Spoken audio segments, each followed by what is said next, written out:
All right, guys, let's just be honest. We all thought that the rest of the year was going to be like smooth sailing, nothing crazy happening. ABK is getting ready to close. What possibly could shockwave through the gaming industry more than that? And lo and behold, I was completely wrong, because today a little bit of a tweet went out on social media along with a press release from Sony that Jim Ryan is going to be leaving PlayStation in March. Now, I do know that there's going to be all the Sony fanboys out there trying to come at me with that whole press release that, oh, Jim Ryan is just trying to spend time with his family and he's getting tired of being flown all over the world in his private jet. Never mind the fact that he has millions of dollars, that can afford multiple homes, and he can even bring his family with him on that private jet. Woe is Jim Ryan. He just really needs to take a step back because he has done a lot for the brand. But really, what has he done for the brand? Let's take a good, real hard look at what he's done for the brand. Well, for starters, he has decided to kind of, shall I say, dial things back for PlayStation gamers when it comes to the idea of exclusivity. He has started putting more PlayStation released exclusive games on PC.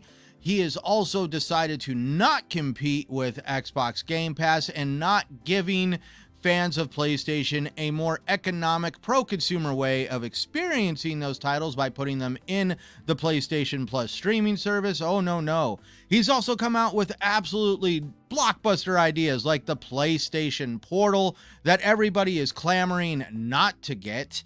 And there is just a whole plethora of other decisions that Jim Ryan was planning to make for the brand. He just recently came out, it was exposed in the Xbox leak, telling investors over at Fidelity that, hey, guess what?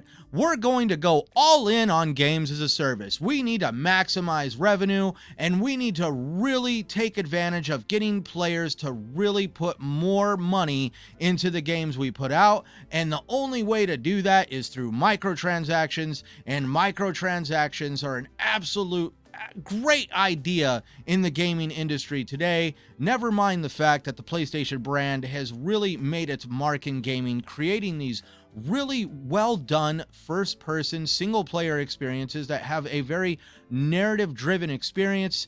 And now they want to make sure that there is microtransactions in a majority of these games, which is obviously going to affect development and shoehorn developers into not deciding how to build a quality game first, but what kind of microtransactions that they can put into the game and then build the game around that.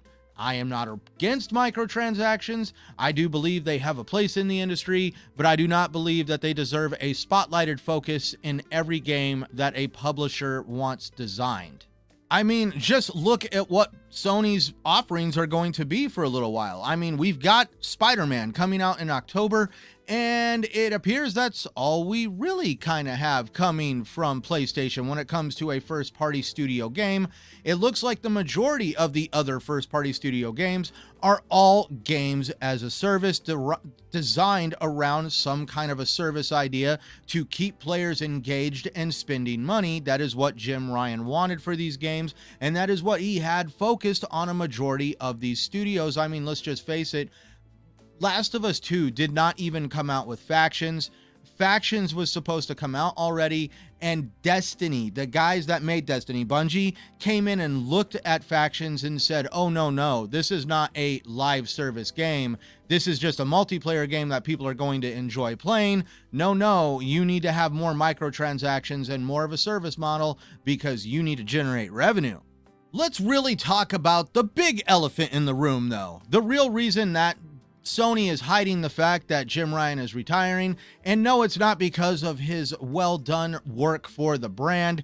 It is all because of what he did, probably more than likely surrounding the ABK deal. I mean, let's just face it, Jimbo, you can't fly around the world crying to regulators, boo-hooing about Call of Duty, exclusivity problems this, exclusivity problems that.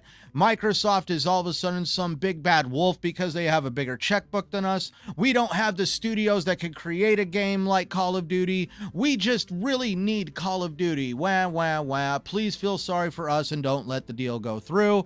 And they spent, like, I think somewhere around $250 million flying Jimbo around to do all this crying. And now it looks like that Jim was possibly more than likely not only flying around the world, but digging himself a little bit of a hole with the PlayStation executives, which probably now they want him to kind of just disappear into the shadows, because he has kind of painted a little bit of a bad image for the PlayStation brand. Now, the ABK deal hasn't exactly been the only thing, in my opinion, that is going to really kind of be the hallmark of Jim Ryan's existence at PlayStation, but also how he decided to take a big focus away from the Eastern popularity of PlayStation over there in Japan and Asia, and he decided to concentrate a large focus of the PlayStation brand over here on the States in the Western regions, which really kind of struck at the popularity of the PlayStation 5 for the Asian market. And let's just face it, yes, the PlayStation 5 is a very popular console. It's selling very well here in the States, but it's not selling like other past PlayStation consoles did in the Asian markets. And he even stopped creating an Asian-specific version of the PlayStation, which they did. Yes, they had their own version of the PlayStation over in the Asian market until they got to the PS5. And literally, it was like, hey, guess what? You guys get the same console that is sold over in the Western market. He literally did a lot of detriment to the popularity of the PlayStation brand in its home region over in Asia.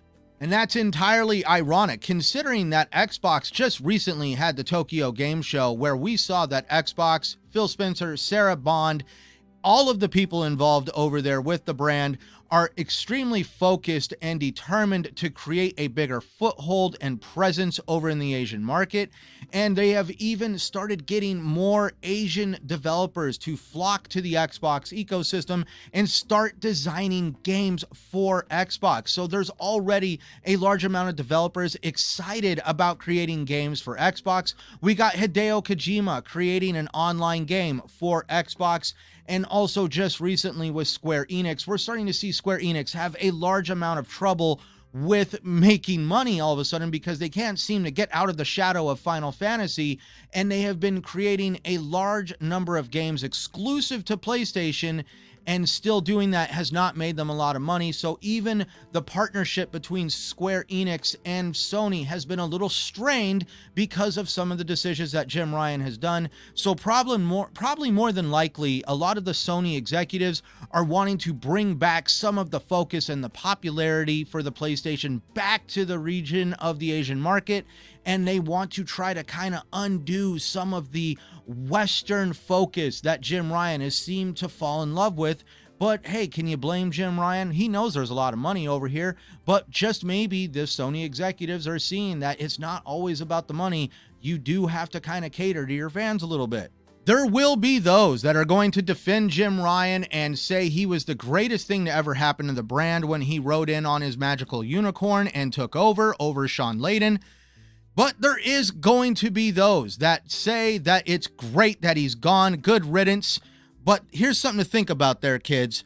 Just be careful what you wish for, because the person who is going to take over permanently for Jim Ryan could kind of change things in a way that you might not like, and you might miss Jim Ryan.